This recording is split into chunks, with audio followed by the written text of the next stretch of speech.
because being a student of spiritual growth means that you're always changing. You have to. It's a constant evolution. And if I'm attached to a persona, there can be no change.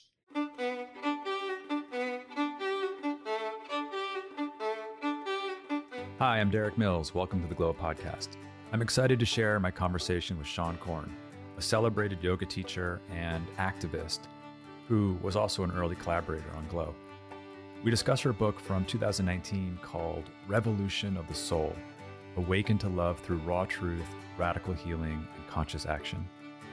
The book writing process, as she shares it, helped her face hard truths about herself. She shares stories about the people she met along the way, who helped her shape her understanding of spirituality, and how her first true yoga teacher came through the wisdom of a friend dying of AIDS, not on a yoga mat.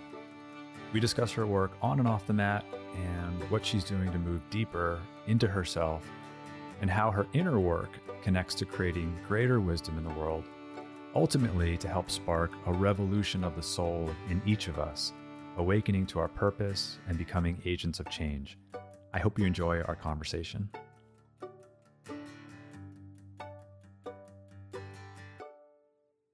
Hi, Seane. Hey, Derik. I'm so happy to see you, and I'm happy to be here. I'm so happy to see you too, and also happy to be here. Grateful that you are here with me in the early days of us launching the podcast. You're one of a small group of people who said yes to doing the podcast without having heard any prior interviews of mine. So I don't take that for granted, and I'm grateful for your trust. Well, you and really your family, we go back many, many years. And so it was an easy yes to say based on just our history and all that you have done within the community. So thank you for inviting me to be a part of it. Oh, thank you. Yeah, you mentioned my family. In those early years, it was, early first year, 2008, 2009, it was just me and my brother, Ryan. And it was such a joy to witness you and Ryan working together because he was overseeing everything production from planning to shooting. And the banter that the two of you would have was hilarious. You could have taken that bit on the road. Truly. I mean, your brother reminds me a lot of both my brothers, who are really quick-witted. And the banter is always, smart, but with a tinge of like 12-year-old just coarseness, which I roll with very easy. And so I love to banter with your brother, loved it. Working with Ryan was always really great. And if he's listening to this, I'm sure he'll know the thing I couldn't stand more than anything in the world was when he would tell me that I had to write descriptions for my class. And you could see just the black cloud come over me the moment he mentioned it. All banter was off. That was not the highlight of my creative experience at all. Got used to it. But man, he would ride me about that. Seane, we need descriptions. Yeah. So those are the memories I have going way back when. That's funny. Yeah. And it was really fun for you to meet my parents as well, as they were younger back then. And I was looking back before this conversation to see when we did actually meet. And it looks like it was around 2009.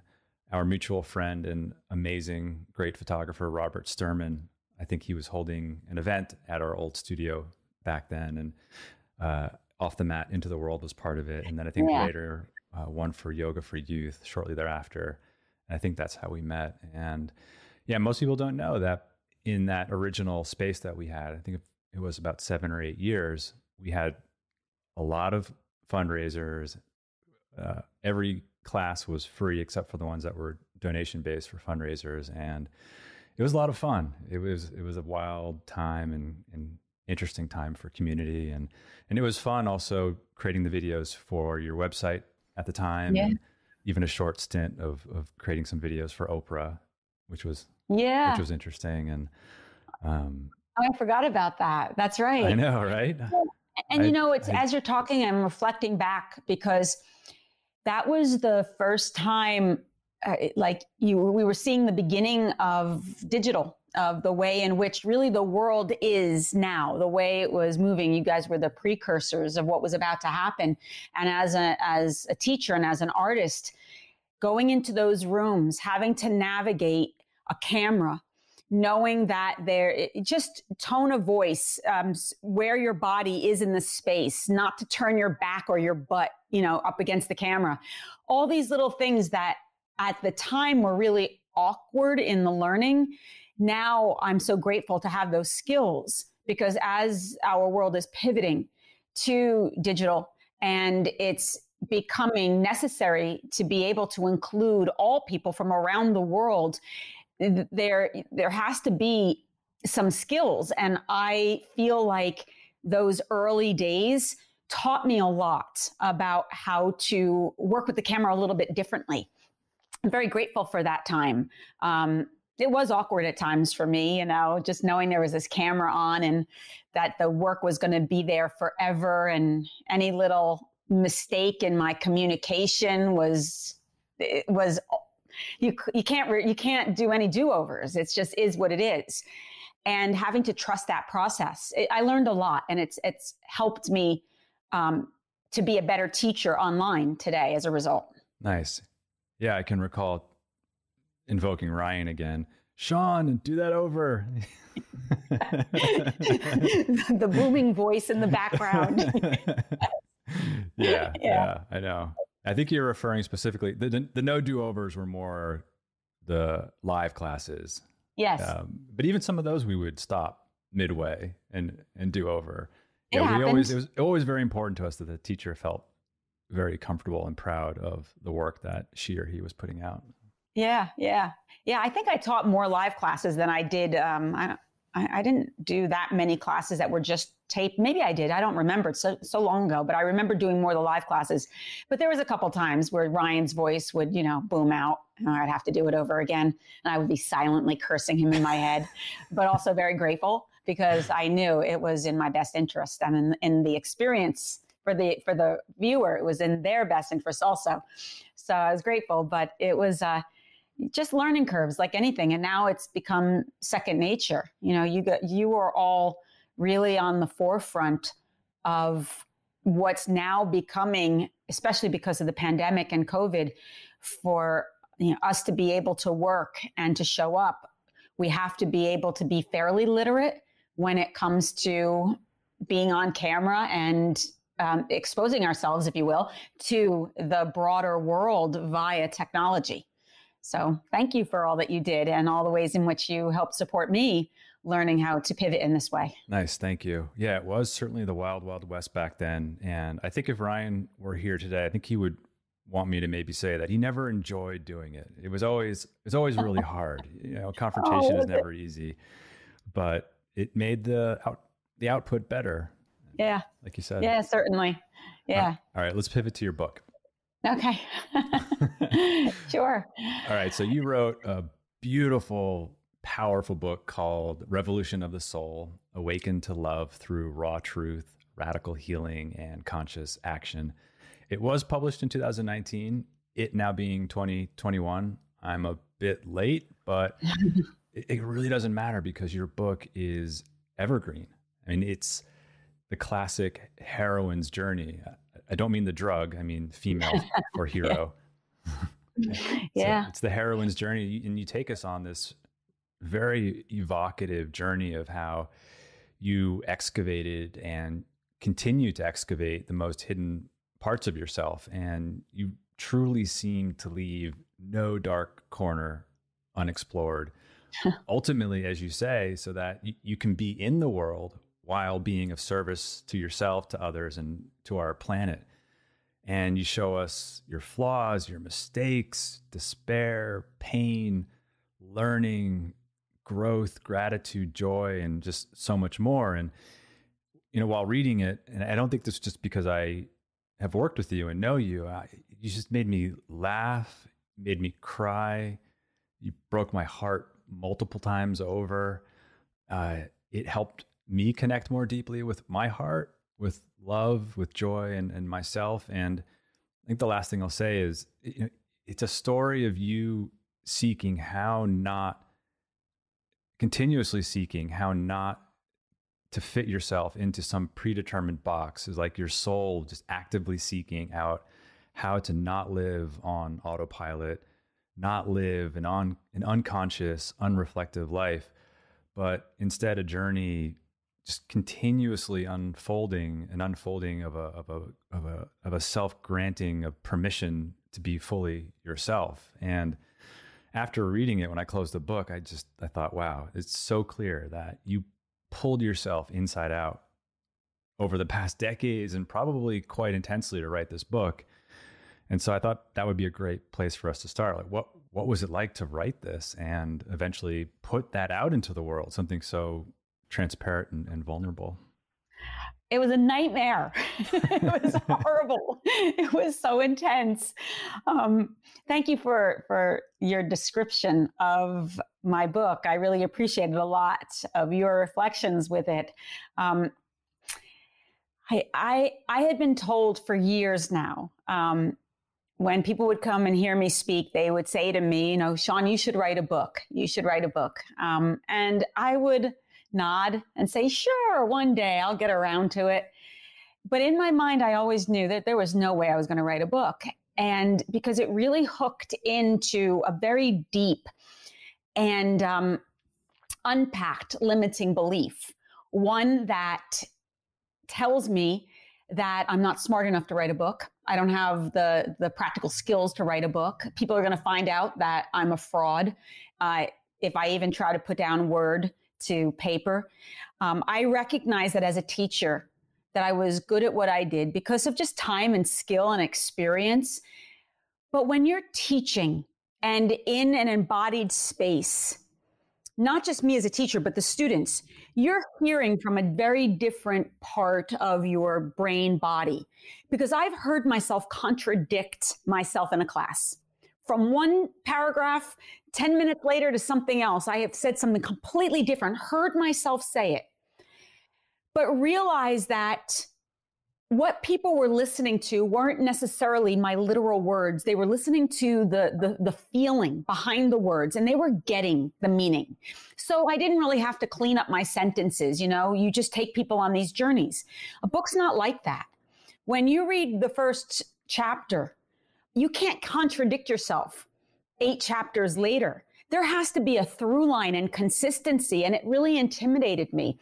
And so I would just deflect when people would say, you should write a book. But internally, something haunted me in that because it was a limiting belief, and part of my teaching always says, and I know this from based on my own studentship, is that you have to orient towards what scares you most, because in the unpacking of that is going to be core to your own healing. It's going to excavate some of the traumas that haven't been dealt with.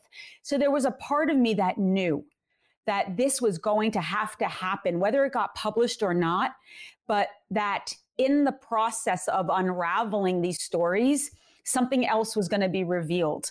And so eventually I said yes. And in saying yes, I immediately surrounded myself with mentors, healers, really older women, therapists, because I knew that I had a sense it was going to be a very deep journey. I had no clue, though, how intense.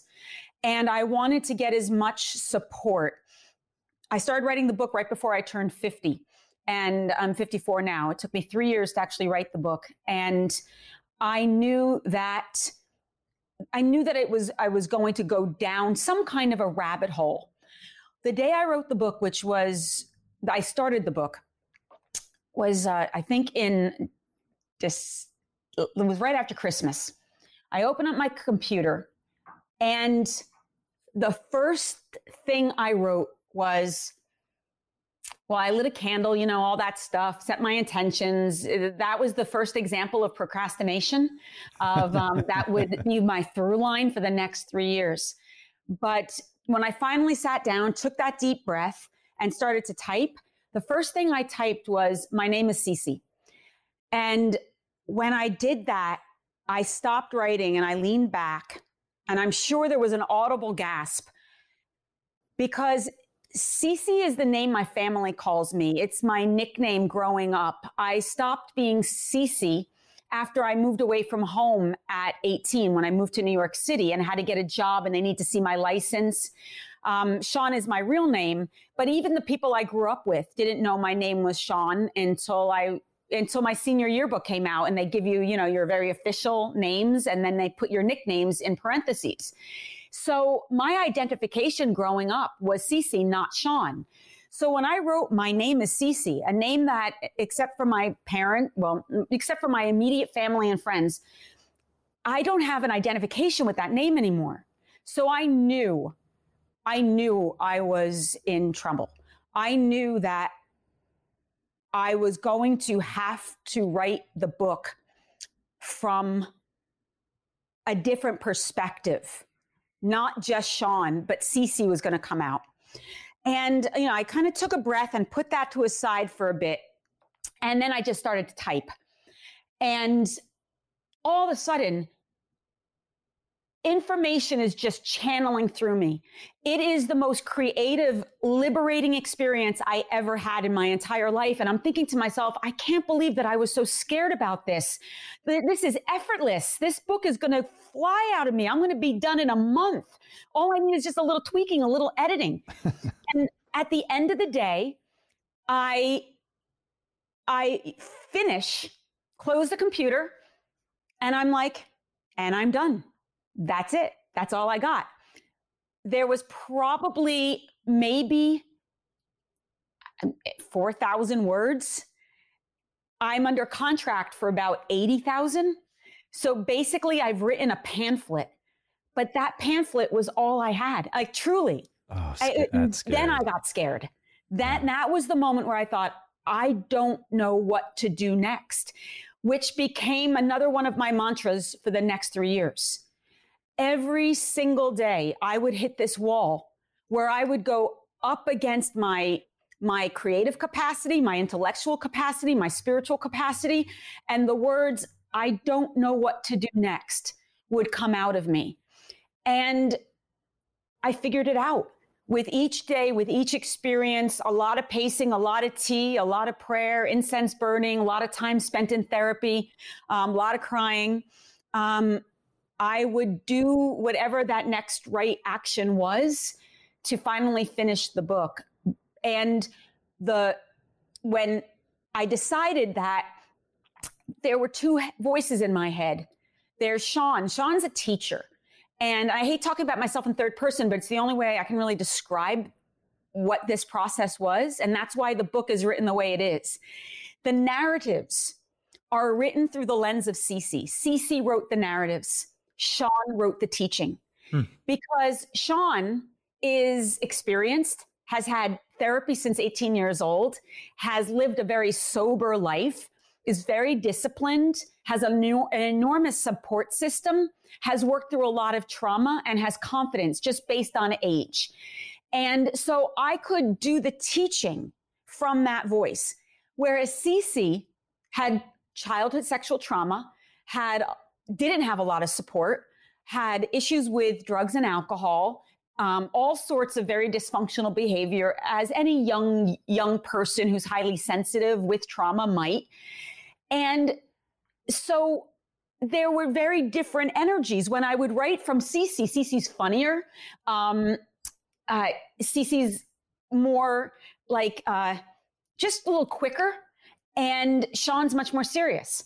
And so I wrote the book. Each chapter is a narrative based on starting at 18 up until present.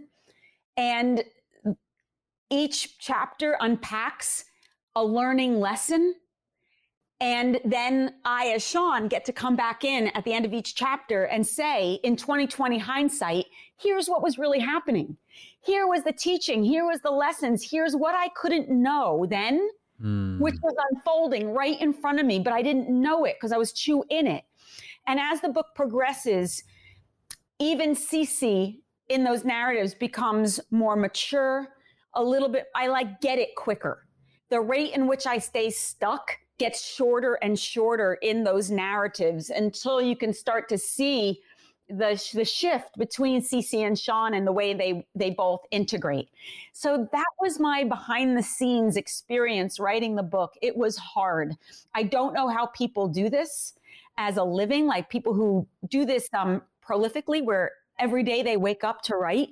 I tried to talk myself out of it at least once a day, and really had to I had to go back into my trauma.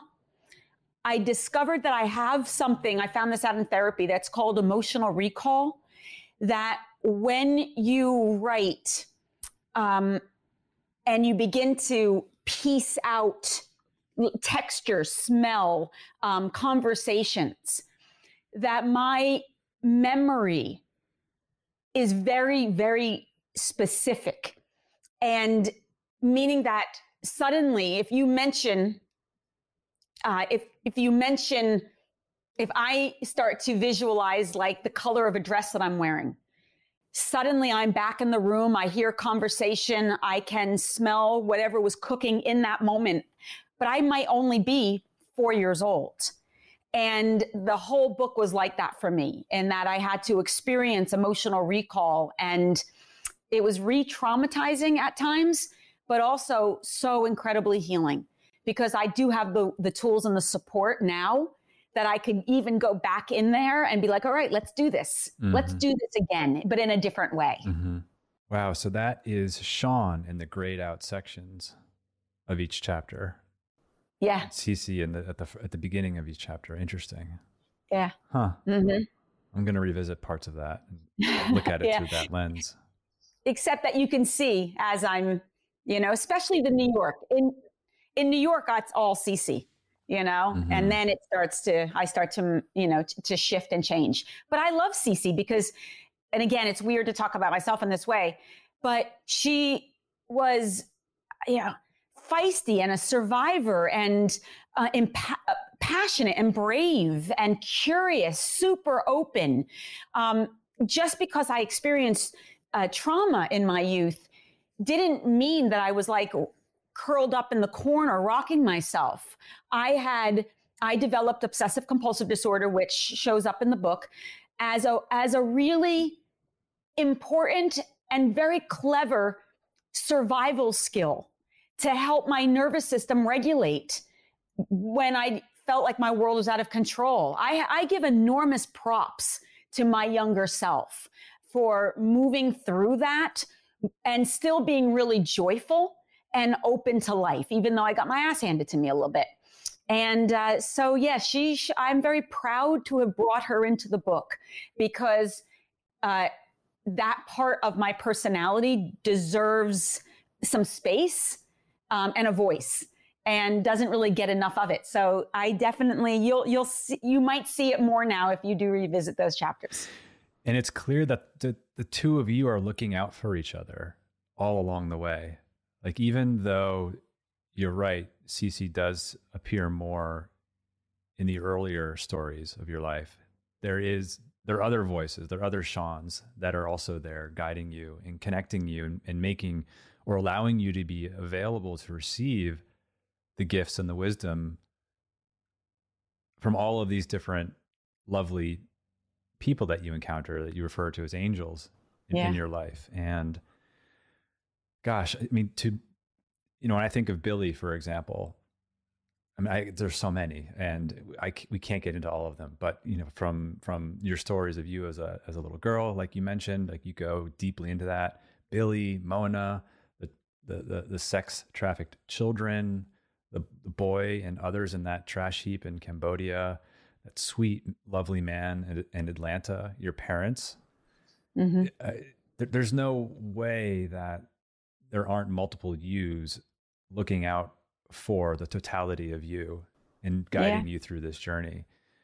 And I wonder if we mentioned Billy, because Billy really seems to be the backbone, the foundation of what you eventually come to know as yoga, this 4-letter word yoga, that is just so hard to express in one sentence or to define. And I think of all the stories, we might only have time maybe for him.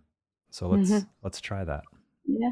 It's really sweet because when I was 18 when I met Billy, and in my youthful eye, including when I wrote the book, I see Billy physically in a very specific way.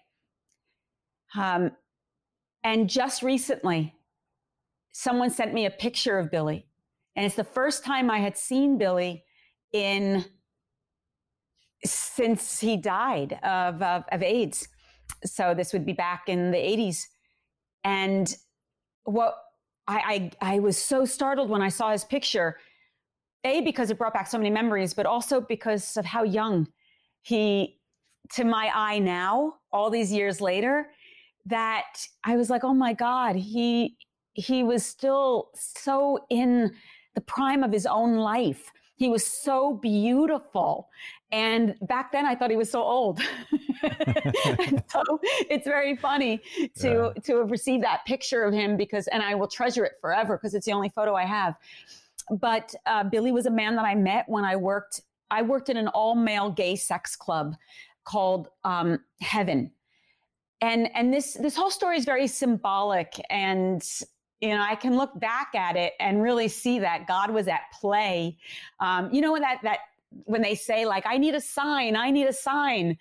Well, here I am on the precipice of my own spiritual awakening, seeking for some guidance, seeking for something, but resistant and scared because my own upbringing, I was raised agnostic, atheist even at times, but also a part of an interfaith family, both Catholic and Jewish.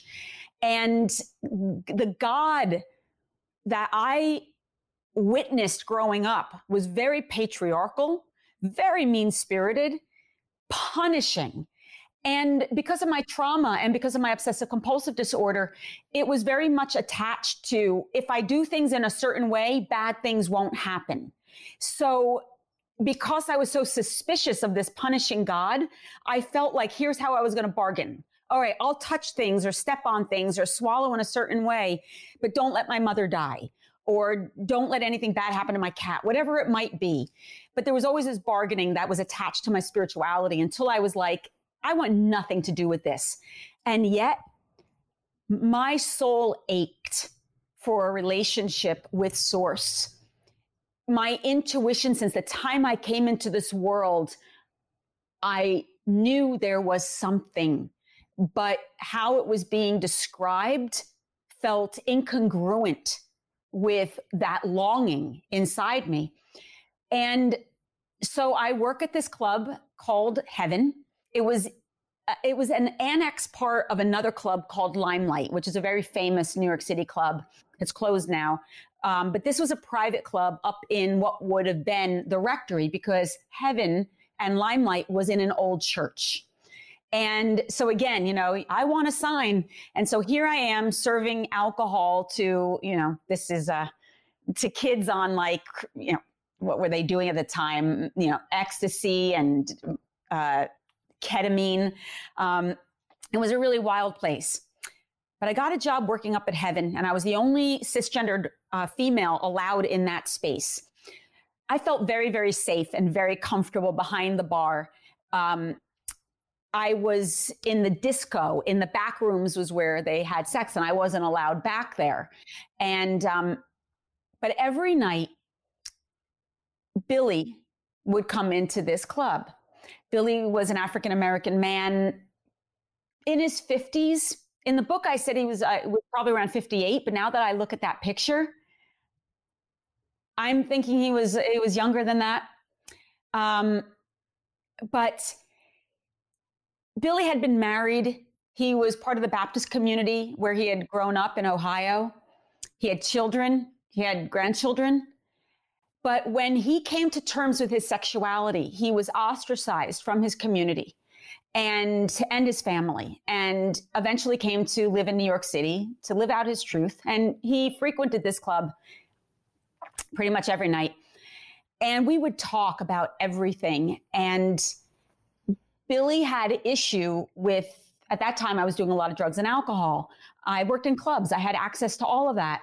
Plus, I had trauma, and the obsessive compulsive disorder got worse when I moved away from home because my anxiety got worse. And the way in which I could self-regulate was by self-medicating, and that included drugs and alcohol. So I wasn't addicted, but I was definitely moving in a direction that was serious. And so he gave me a really hard time about that, but I just playfully ignored him. But we were close. But this is not the time of cell phones or anything like that. So we didn't have a relationship outside of this club. Well, Billy, there's about a 3-week period I don't see Billy, and which is very unusual. And I would ask people where he was, and no one had an answer. And after about 3 weeks, he comes into the club. I see him coming from across the way. And as he comes towards me, I lean up onto the bar to go throw my arms around him and give him a hug. And as I do, I notice that he's got these open sores on his neck and on his cheek. And so I say to him, like, oh my God, Billy, what's that? And he touches his face and he says, they're symptomatic of my disease. And as soon as he said, they're symptomatic of my disease, I remember just my heart it felt like it stopped for a moment, because this was in the, this is in the late 80s, mid 80s. It's like, I think there were 40 reported cases of HIV/AIDS at that time. Now there's 40 million plus. And even though I was sophisticated enough to work in a nightclub, I didn't have enough information around HIV/AIDS to be prepared for what he was about to say. So I said, what disease, knowing the answer. And he says, I have AIDS. And when he said AIDS, I physically recoil. I pull way back. And I mean, I can even see his face right now. Like, I'll never forget the sadness in his eyes when I did that, the rejection, the betrayal, whatever it was for him. And I felt awful. And I apologized, and he asked me if I wanted to understand more about his disease. And I said, of course. And so he explained to me all the, different ways that you can get it. And I asked a bunch of questions. He answered the questions. And then I said to him at the end, I asked him if he was, I asked him what was going to happen. And he says, well, there's not a cure. I mean, there wasn't one then, there's not one today. And, he said he was going to die, just like that. I'm going to die. And I asked him if he was scared, and he said he wasn't. And the reason he wasn't was because of his faith in God. And for the second time that night, when he said the word God, I recoiled and I pulled back. And he laughed, though, this time. And he said, Seane, don't you believe in God? And I told him that I didn't. And he asked me why, and I explained to him about my upbringing, and I explained to him about I didn't understand my trauma then. I wouldn't have known how to communicate that, but I did tell him about the obsessive compulsive disorder and my superstitions, and the way that I always was punished every time I messed up, and I was always messing up. And so that God couldn't exist because God wouldn't make bad things happen the way they do. And he listened, and then said that he understood how I felt, that he had one time felt that way too. But he asked me if I wanted to see God. He says, Seane, do you want to see God here?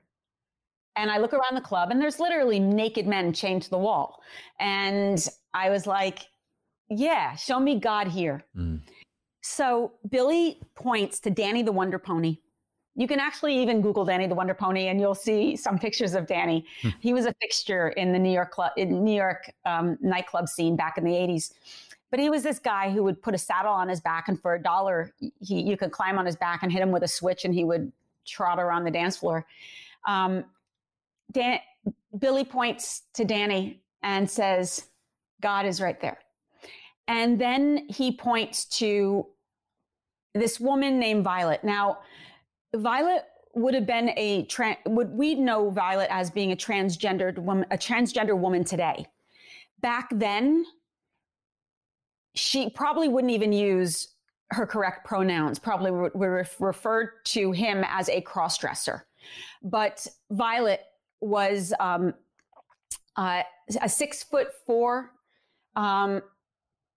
woman who came in, who dressed like my elderly grandmother with a little gray wig and a hat, and a beautiful, beautiful soul. And Billy points to Violet and says, "God's right there." And then Billy points to two men arguing in a booth. They just in suits and ties, and they looked, like Wall Street straight guys, like one of my brothers. And they were like playfully arguing over a pitcher of beer. And Billy said, "God's right there." And then Billy takes his hand and he puts it across my chest. And he takes my hand off the bar and he puts it on his chest and says to me, "Seane, God's right here." And he says, "I'm going to tell you something now, and I hope you remember this the whole of your life." He said, "Ignore the story and see the soul, and remember to love. You'll never regret it." Ignore the story and see the soul, and remember to love. You'll never regret it.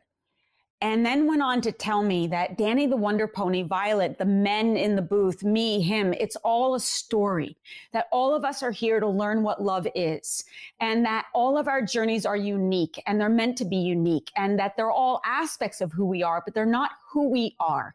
But the journey itself is going to expose all of our fears, our limited beliefs, and our humanity, so that, for no other reason, so that we can become more loving, more empathetic, more compassionate.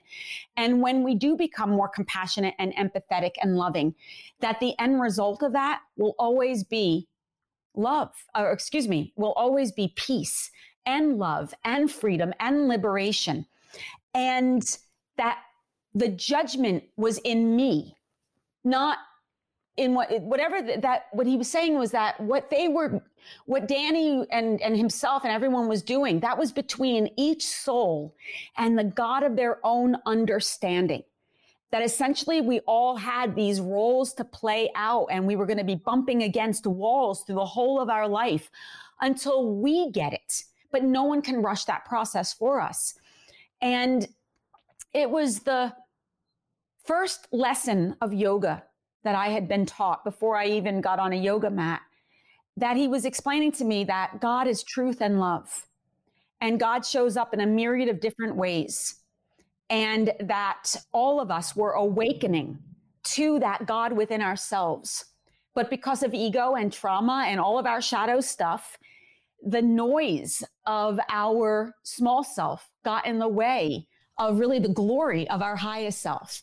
And Billy died within about 3 weeks of that conversation. And I couldn't have understood the significance of what he was telling me at that time. It would take years for me to really appreciate the wisdom, the gift that Billy gave me. But it did help me. It helped me to understand and make peace with my openness and my curiosity.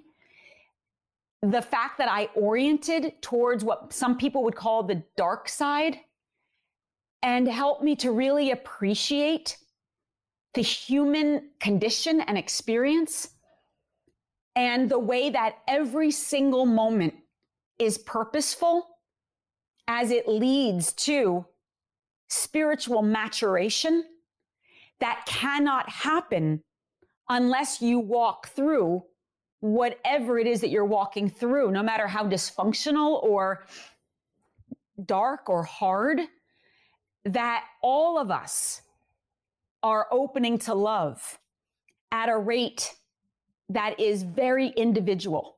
And that's what Billy taught me in that story. And that's why I shared it first, because the rest of the book is an invitation to learn what love is and to reclaim God. I get tears in my eye when I think about Billy. What a beautiful soul. Yeah, truly.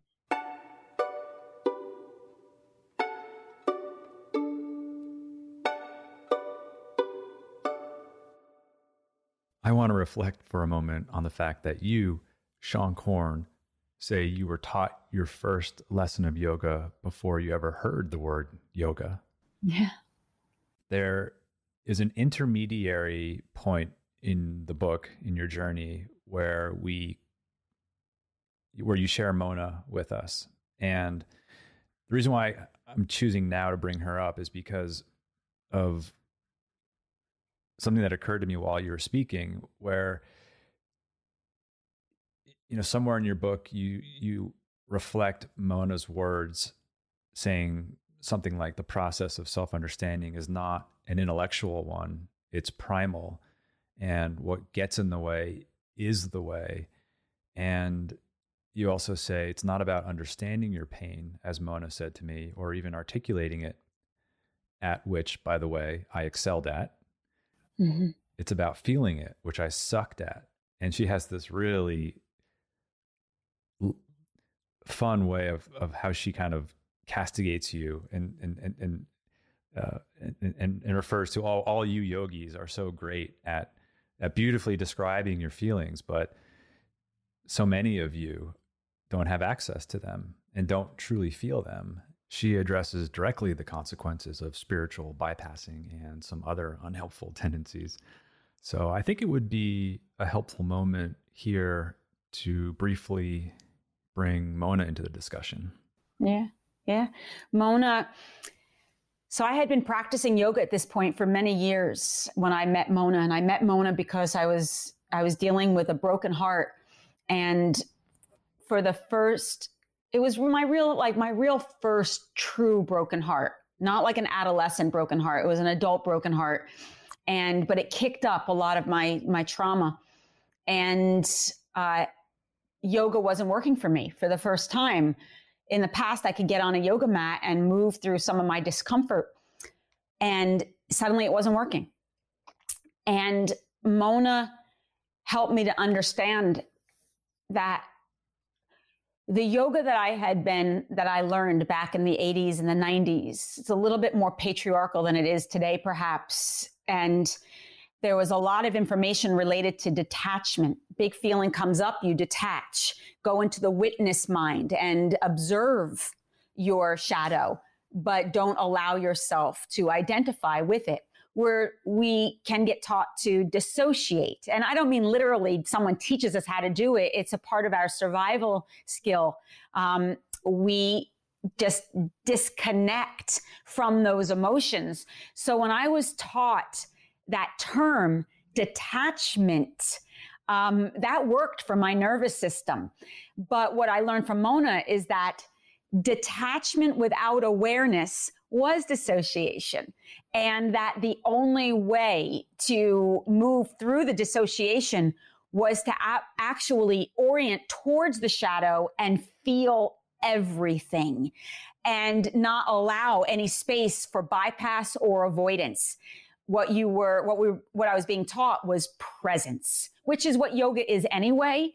But yoga without any real sophisticated understanding gives permission to actually avoid the depths of our own humanity. And going to Mona helped me to dismantle from the identity that I had with yoga at that time and bring me into a more authentic, raw, uncomfortable, but very human relationship to what true healing could be. Going to the pain, the continued attempt to go to the depths, as you mentioned, seems to be one of the more effective routes into empathy. And my wife, Lisa Seane, she has taught me more about empathy than anyone else that I've ever known. Of course, coupled with my own therapy and other group work, et cetera. And it seems that this is just what is so needed right now in the world. Mm-hmm. Exactly what you're saying. So thank you. I have been dissociating ever since I was a kid, on so many levels. I was taught to avoid pain or to witness it without indulging it. And yoga gave me another practice to be able to do that. I mean, even when I was a child, I was the only girl on an all-male track team, and which was very difficult because, especially back at that time, the guys were great to me on the team, but didn't really take me seriously. But I was actually an excellent athlete. My father, who at one point was a well-known athlete, a track star, I guess. One of the ways in which my father taught me to manage pain, because he never wanted me to cry in front of the guys if I got upset or felt defeated. So my father would hold my hand. To the viewers right now, to the listeners, you can't see what I'm doing, but he would hold my hand and he'd take his fingers on either side of my knuckles. And he would start at first to gently squeeze. And he would have me stare him in the eyes. And he'd have me breathe, and he'd say, "Are you going to cry?" And in my head, he'd have me repeat, "Don't cry, don't cry, don't cry, don't cry, don't cry," as he would slowly squeeze my knuckles harder and harder and harder until they really started to feel pain. But my father was teaching me as an athlete how to dissociate from physical pain so that I can endure it and get past it. No pain, no gain. Now, I used to say to my father later in life before he died, like, that was so fucked up.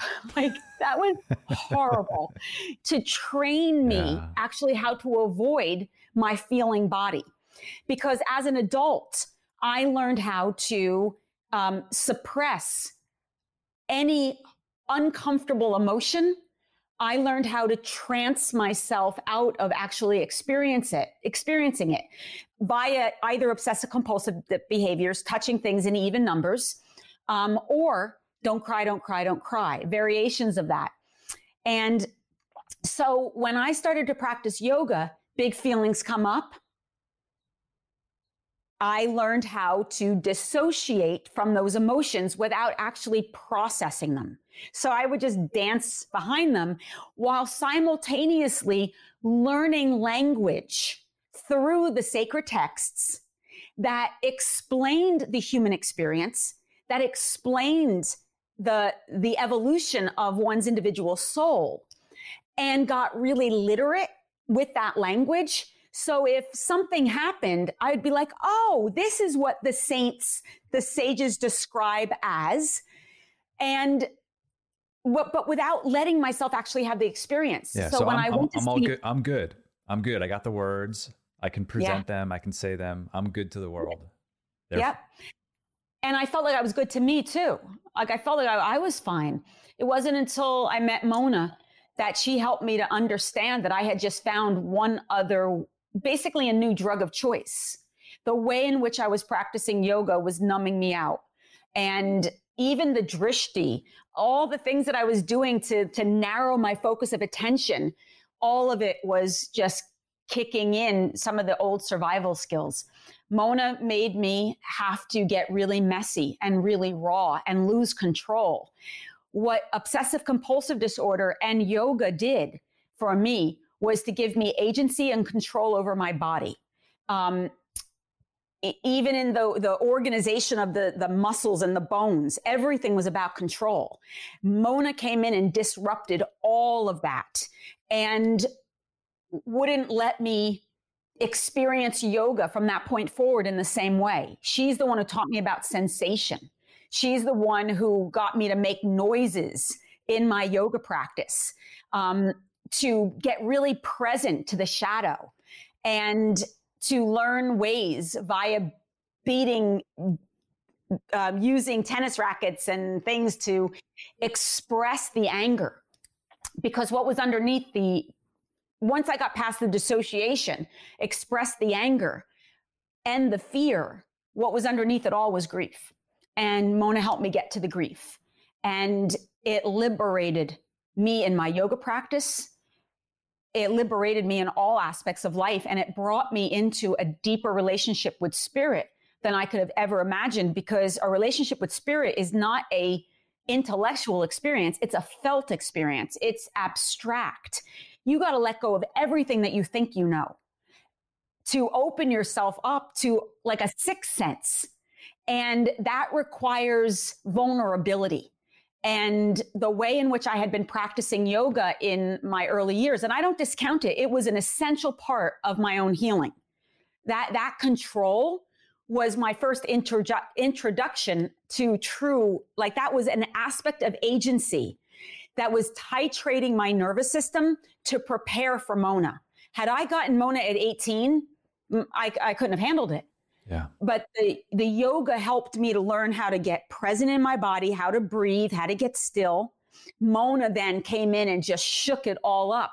But my foundation was grounded enough to be able to go into that very primal experience for as long as I had her until she died, which was 11 years. Yeah, without that foundation, that experience of going to pieces can be in and of itself quite traumatic and counterproductive. Mm-hmm. It was traumatic. Working with her was traumatic, but she was so funny. And so she made even your most traumatic moments oddly irreverent and delightful. And you're both sobbing hysterically and cracking up at the same time. I'll never know in this lifetime another guide like Mona. She was so odd and so magnificent, and probably not for everybody, but she took this Jersey girl and just like flipped me upside down, shook all the stuff out of me, and taught me how to put myself back together again, and helped me to come into a very deep relationship with God, and also like forgiveness, seeing everybody as a teacher, letting the bullshit go, and also helping me to understand that everyone is dealing with trauma, whether they're aware of it or not, and doing the best they can with what little they know based on their own experience. And that doesn't mean I have to hang out with them, but it does mean I have to give them back to God and cut the cord that I'm attached to, my resentment. And she taught me grace. Losing Mona was the saddest thing for me and for the community. But I'm very grateful for every second that I got to spend with her. Yeah, when I was reading that section, I was thinking, I have got to meet Mona. And then when you wrote that she had passed away in a tragic car accident, that made me sad. Yeah. So many people have said the same thing. Yeah. they say like, oh, I got to meet Mona, and then they get to the next chapter, and she died in a car crash, a horrible car crash. But Mona visits me, and I still feel her teaching is probably the most significant in my body, and it's the bravest work that I ever did. Those 11 years that I was with her, and I will live the rest of my life in infinite gratitude. It's why I wrote a chapter, and I did everything in my power to jump into her skin and to try to represent her personality and her spirit. And I'm sure I could not do her justice, but it was a joy to live with her in that creative way, and to hear the way she talked, and just her delivery. I felt like for those months that I wrote about Mona, that she was alive with me at that time. I mean, for me, I feel like you did her justice. It was as if I could hear her voice through yours. Your book at times feels like I'm reading a novel. I mean, the section with Mona was just one of those moments where she has some multidimensional character development, and you thoroughly convey how important it was that she entered your life at that time, and that you showed up to do the work with her. Mm-hmm. Well, she has a book called Invisible Warfare that you can still get on Amazon that teaches all about anger work and how to rinse the big feelings and how to get raw. And I think it's why now, as a yoga teacher, there's often a veil, a mask that I've seen yoga teachers jump in, a way in which they want to present themselves to the world and distancing themselves from their own humanity. And truly, it was because of the work I did with Mona why I I try to be really authentic to who I am. I never pretend that I'm not also simultaneously on a very deep spiritual journey. I just happen to be able to articulate information in a way that for some is meaningful and accessible. And so that's the work I have to do. That's part of my own dharma and purpose and truth. But first and foremost, I'm a student of this, and that I have to maintain a sense of humility for the process, because it is really messy.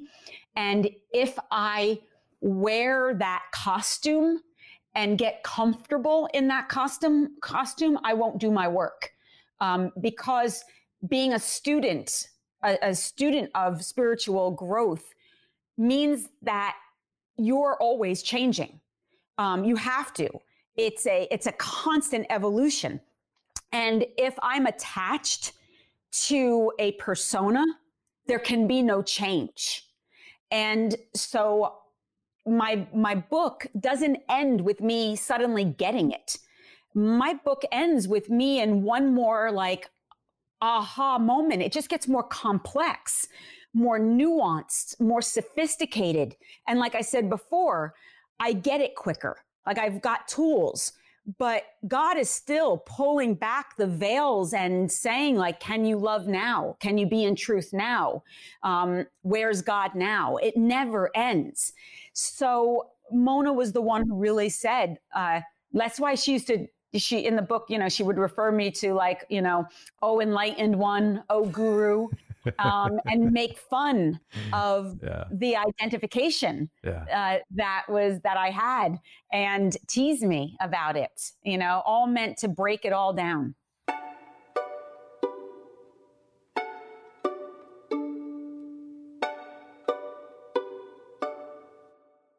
You mentioned earlier a certain group of people distancing themselves from the inner work and maybe wrapping themselves in a mask of presenting to the world in a certain way. Have you found that after reading your book, that changed for some people? Like those that you're referring to, do you feel, as I think it's such an important part of your book, which is what you said in terms of how you ended it, where you really clearly define, throughout the entire book, but it comes to a culmination at the end, that this thing called yoga or a practice, or that, this constant process of excavating aspects, dimensions of oneself, breaking oneself apart, putting the pieces together, creating more pieces. It's not trivial, and it's almost like learning or knowing what life means, or what love means, or what empathy means. These aren't words or concepts that we can just define and say, okay, check that box, like I'm good to go. And and you say that in different ways. Like you refer to, yoga is now, yoga is every single moment.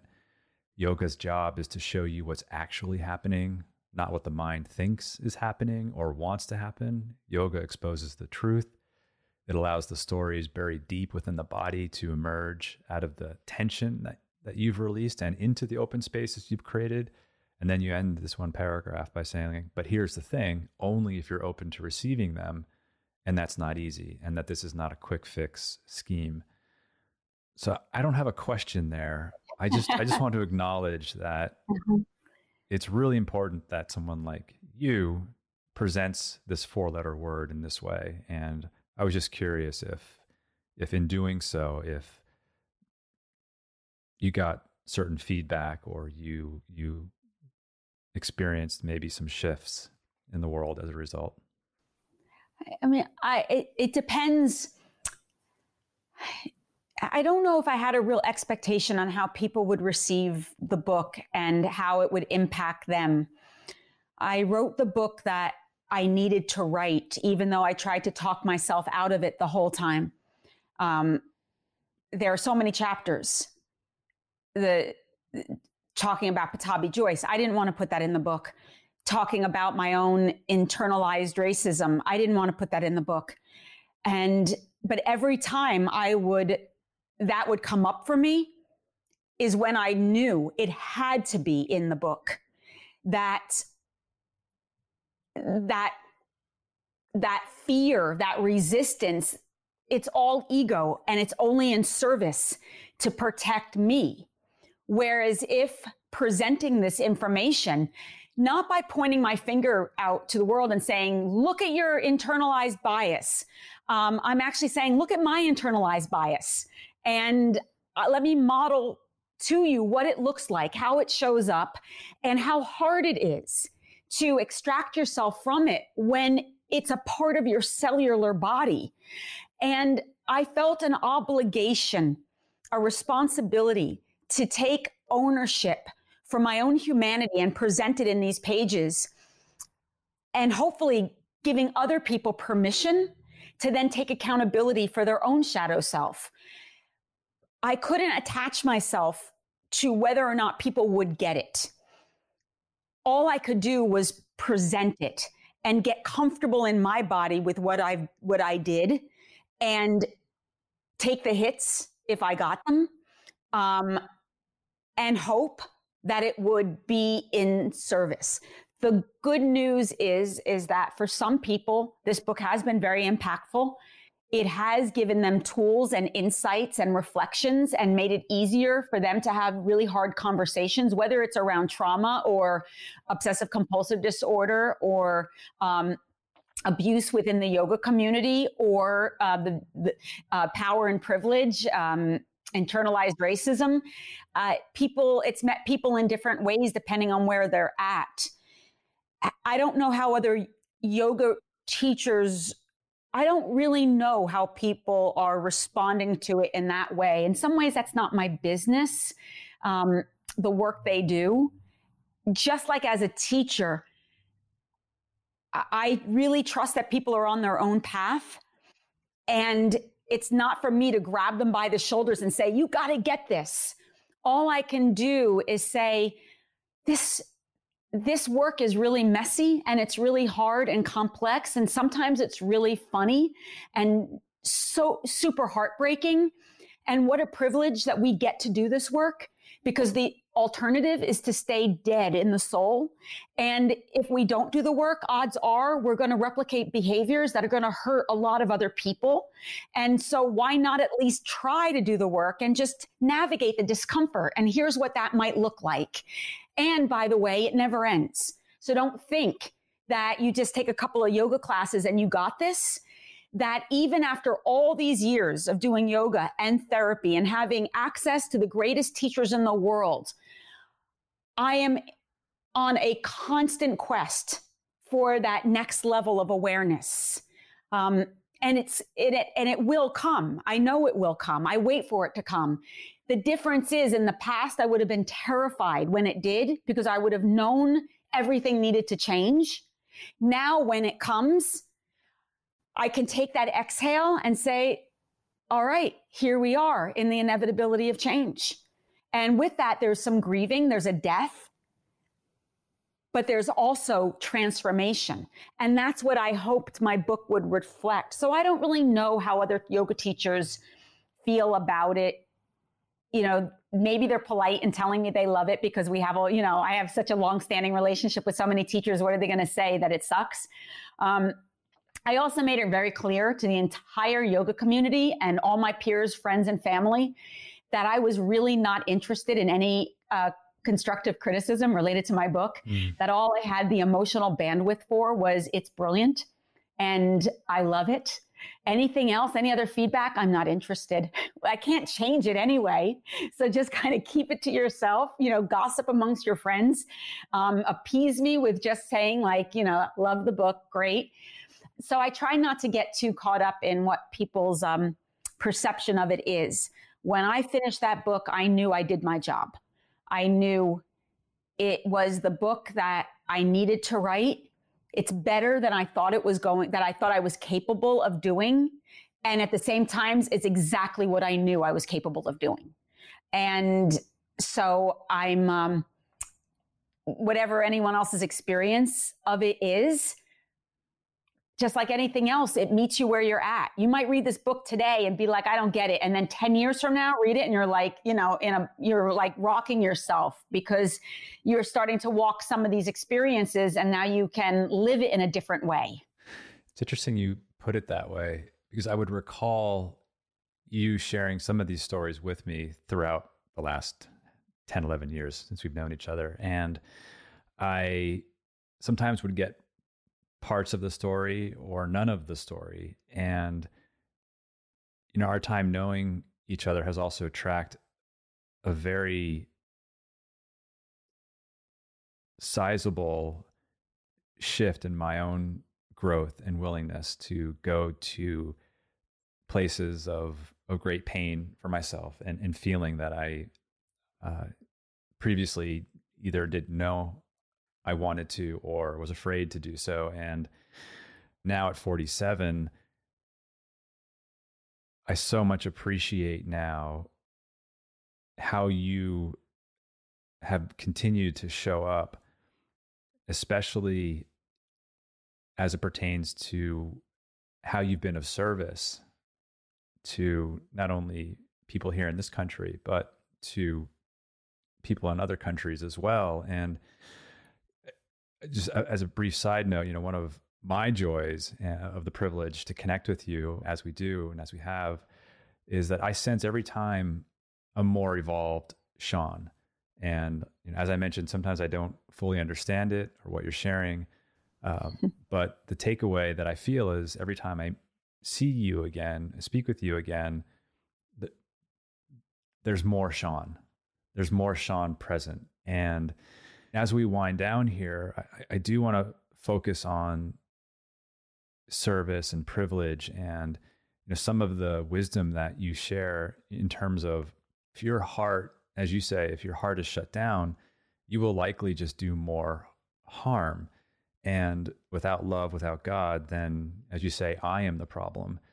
And part of why I asked the question earlier in terms of growth and learning as a result of reading your book is, this one line where you say, I have to be willing to sacrifice my image as a good person in order to be a whole person who has both faults and graces. And then a few pages later, connecting inward to minimize the chance of more suffering. And you then quote Lilla Watson, the concept of if your liberation is bound with mine, then let's work together. Yeah. And so it's interesting how the narrative arc of your book and the merging of Seane and Cece, and who knows how many other parts of Seane merged as a result, that it ultimately culminated in an evolved sense of and engagement with service and privilege and racialized identity and how we navigate race in this country. Again, I don't have a question there. I just wanted to reflect that back to you as something that really had a strong impact on me. Well, I appreciate that but it's all part of that evolution. You can't know until you know. And for years, I'm doing yoga, and yoga is about my health, my body, me healing my trauma, my relationship to spirit. And then was suddenly put in a situation where I was in service to people who didn't look like me, who didn't come from the same socioeconomic background as I did, who didn't have the same access to resources as I do. And my response to them and their response to me was something that confused me, that I didn't understand. And for the first time, a new layer got peeled back where I had to look deep into one more way in which not only do I create separation, but the way in which I've benefited from that separation, and that it's in my body. It's not something that I just woke up and decided, that I think I'm going to create separation, but it's an indoctrination based on upbringing and education and religion and socialization. And it's as real in my body as anything else that I've inherited, like my curly hair and my blue eyes. And it propelled me on a whole other very complicated and very confusing internal search that was as essential as when I was starting to unpack my my childhood sexual trauma, having to unpack internalized racism, bias, discrimination, stereotyping, prejudice, when you live in a society that doesn't normalize that conversation in any capacity, and you have the privileges that let you bypass that conversation because it's not going to affect my life to confront my internalized racism. But my spiritual life is saying, actually, it does, because you can't be free unless we're all free, and our liberation is bound. And so that was so confusing, trying to understand power and privilege and systemic racism, and how the disease of whiteness and white supremacy and all the ways that I participate in that.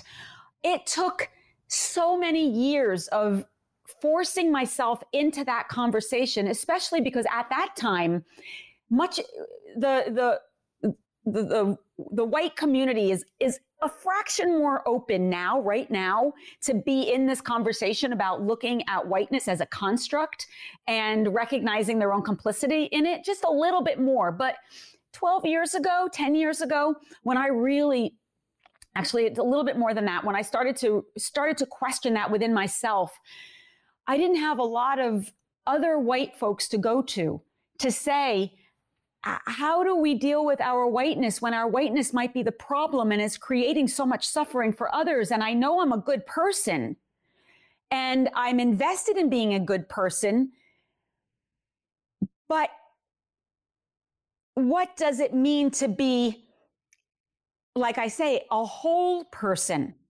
that includes the faults and the graces? How do we integrate that? Because if I'm attached to my goodness, then I'm not going to look at my racism or my sexism or my homophobia or any of that. Right. That journey was hard, and it's still very hard. It's easier now because I've got better skills at it. There's been amazing people who've come out with resources like the book Me and White Supremacy, for example. There's so many books out right now, White Fragility, that really can help us to kind of unpack that and give language to it. But I knew in the writing of this book, again, I could not tell people what power and privilege looks like. I had to show people. I couldn't tell people what their internalized racism is or looks like. I had to show them. And I didn't want to do that. It was very humbling. But again, it's part of my spiritual path. It's, if I don't do it, if I don't normalize this conversation, why would I expect any other leader to? And so this has been my commitment, will continue being my commitment. And I've only still scratched the surface of the question related to justice. But now where I'm at in my path at 54, this was always there. It's always been about justice. It's always been about equality. Everything that we say in yoga about peace, about oneness, unity, it's in the texts. Ahimsa is not just about do not cause harm or do not harm. It's disrupt harm when you see it. Practicing ahimsa means you disrupt harm. And so I live my life orienting towards where I see harm and where I cause harm for others, and commit to unpacking that so that I'm not the problem. I will be the problem for the rest of this lifetime. Maybe in lifetimes to come, I will get this. I know that I will be saying I'm sorry, apologizing, asking questions, and doing the work until the day I take my last breath. And I look at it as a privilege to be able to do that. I don't have an expectation of perfection in this lifetime. I have an expectation of commitment and discipline, the tapas that they talk about in yoga, of moving towards this discomfort, so that perhaps in other lifetimes, I can actually participate and be a part of that freedom that I long for. So It's what I want everyone to know. You do the work, let it be messy, know that you're always changing, say you're sorry often, give people a friggin' break when they don't live up to the glory, for themselves because of their own either ignorance or, unchecked work within themselves. And know that there's something bigger that's going on for all of us that we're a part of, that we're participating in.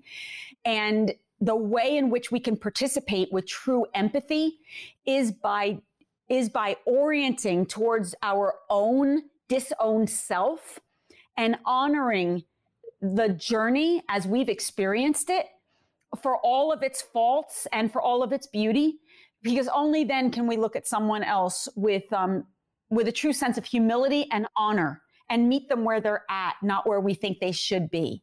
And that's where I'm at now. And that's what I wanted to express.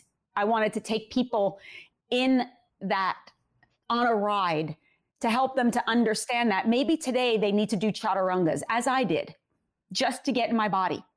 Maybe one day they'll get into a stretch and suddenly for the first time feel an emotion like I did, Maybe one day they'll learn tools to fully express themselves.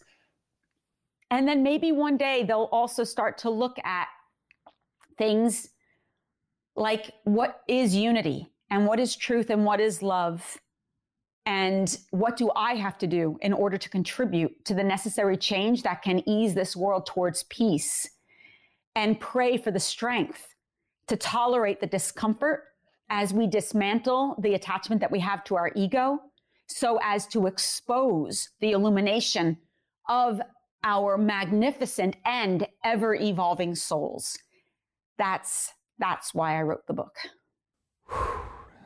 That's beautiful. Thank you. May we all be co-conspirators with you, standing shoulder to shoulder. Yeah, it's deep. It's deep. And that's the thing, though. We have to be in relationship with each other while we do this. We make the commitment, because we will make mistakes. Yes. And I make mistakes all the time. Oh, yeah, it's endless. It's just getting comfortable with taking accountability and asking the right questions, and also learning when just to stay silent. But it's a painful but necessary change. And it's one that I hope for all the people who are listening to this, because of this pandemic, we have an opportunity right now to reimagine our future. What we were doing before didn't work. We cannot go back to what was normal. It wasn't working for a lot of folks. For some, it was working just fine. If you look like me, you look like you, we're coaxing. Yeah. But it wasn't working, and it hadn't been working for a long time. What has happened has been an excavation of the shadow within our culture. All the racism, sexism, homophobia, transphobia, ageism, ableism, all of that has been pulled from the bowels of our society. And it's providing an opportunity for people to really see it. People like you and me. I mean, people who live on the margins and folks of color, they've been seeing this craziness for years. Mm-hmm. It's us who have been given a different lens in which to view the world. And now I can't unsee it. I can't unsee it. Mm-mm. And now we've got to learn a new vocabulary and commit to this. But it's very humbling. And if you're on a spiritual path, buckle up, because this is what it looks like. And if you dare to say we are one, then you've got to figure out where we're not the same and who benefits from that oneness and who does not. And do everything in your power, including using your privilege, to begin the process of social transformation that is inclusive to all. I hope that all the people who are listening to this find the support, find the tools, find the community, but commit to this as a lifelong endeavor, because peace will be inevitable if we do this kind of work. Buckle up. Buckle up. And if you need help buckling up, read Seane's book. It's an example of how to begin the process, stay in the process, and come through the process before entering it again. Over and over again. You mentioned a few books earlier. I want to add one to the list. It's Professor Rhonda McGee, The Inner Work of Racial Justice. Check out our episode number 2, where I interview her. That's great. Yeah, those are excellent. That's an excellent resource. I hope you're going to continue to have other leadership like that on these podcasts. I think it's so important for people to hear so many different voices, and especially people who represent the folks in the margins, bringing in people of color, transgender activists, just introducing all different points of views and visions and commitments, I think, is invaluable for folks at this time. I agree. We agree at Glow completely, and that's the plan. If you're listening to this, and if you're doing the work that Seane just referred to, reach out to us. We'd love to hear from you. 2 last questions, Seane. Is there anything else you want to discuss? Anything you want to promote? Where do we find I know you have classes online. Yeah. Streaming from your beautiful home in Topanga. If you go to SeaneCorn.com, my website, I'm doing all sorts of online classes called Revolution Within. And it's a really deep dive supporting people during this time. I'm committed until the end of December of this year to just supporting people and giving them tools to manage the anxiety that they're feeling, the trauma of this moment, helping them reimagine the future, learning some of the skills, not just of yoga, but therapy and just other forms of healing to help prepare people to move into this new normal with some sense of self-regulation, and also looking at the ways in which they can contribute to social change, but from the inside out. And so you can go to my website, or of course, offthematIntotheworld.org if they want to learn about how to step into leadership during this very critical time. Our faculty is quite remarkable. And actually, Derik, you should just go and look at our list of faculty and interview every single one of them. They're amazing folks who are doing incredible work in the world, who might not have massive platforms yet, but man, they're moving in that direction. And we feel really fortunate to have them as our faculty. And they're teaching all sorts of different ways to engage. But again, it's always through the lens of yoga or transformational work or embodied practices. And so those are a couple of ways to access me. Nice. We'll certainly do that. And we'll put both of those links in the show notes. Last question, Seane. Yeah. So this is kind of a side note, just so you know about it. One of the things we're adding into our product, if not by the end of this year, by early next year, is when you engage with anything on our platform and maybe taking a class and maybe other actions, we are going to contribute to healing our planet. And there are a variety of ways that we're considering doing so. And so I'm ending each episode by asking this particular question. So how is the interconnectivity between your own self-care and care for our planet evident in your life? Or in what ways do you connect with our planet, and how have these connections deepened your desire to protect and preserve our environment? Well, my answer to both those questions are the same. It's through my commitment to veganism. That has been something that I have, I was first a vegetarian really since I was around 18. I talk about it in my book a little bit. And over the years, it evolved, understanding the impact that factory farming has on our environment, in terms of clear cutting the rainforests, the amount of waste that is being put into our earth, into the land, into the water, the chemicals, the additives, the preservatives, the terror. I mean, I'm an ethical vegan, meaning I'm a vegan for the animals, but I'm also a vegan for the planet.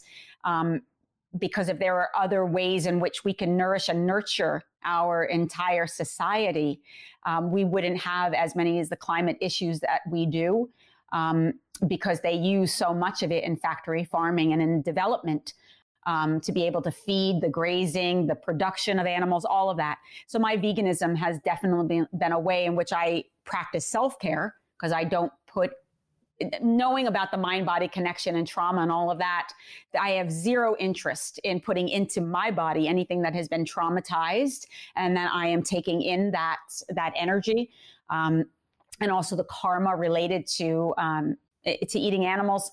But I also recognize the impact that it has on our planet. And so because I care so much about this planet, I want to live as sustainably, as mindfully as I possibly can. And that includes the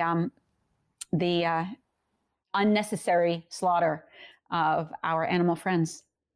Nice. Thank you, Seane. Oh, thank you so much, Derik. I really appreciate being a part of this conversation. And to everyone who's listening, I wish you all the best, so much happiness and great health, and just 1,000 blessings on your journey. Enjoy the ride, buckle up, breathe deep, cry often, laugh hard, and forgive always. Thank you. Thank you to our entire team behind the scenes at Glow. I'm so grateful for your care and commitment to serving our members around the world. Thank you to our teachers for so beautifully sharing your gifts and talents. I'm also grateful to our lovely community of Glow members. You've supported us since 2008, and because of you, we get to continue to do the work we love. It's the combined support of our team, our teachers, and our community that grants me the privilege to continue to bring you the Glow podcast. Thank you to Lee Schneider at Red Cub Agency for production support. And the beautiful music you're hearing now is by Carrie Rodriguez and her husband, Luke Jacobs. And remember, take care of yourself because our world needs you. Thank you for coming on this journey with me. You can find the Glow podcast on Spotify, Apple Podcasts, or glo.com/podcast, or wherever you listen to your podcasts. I'm Derik Mills.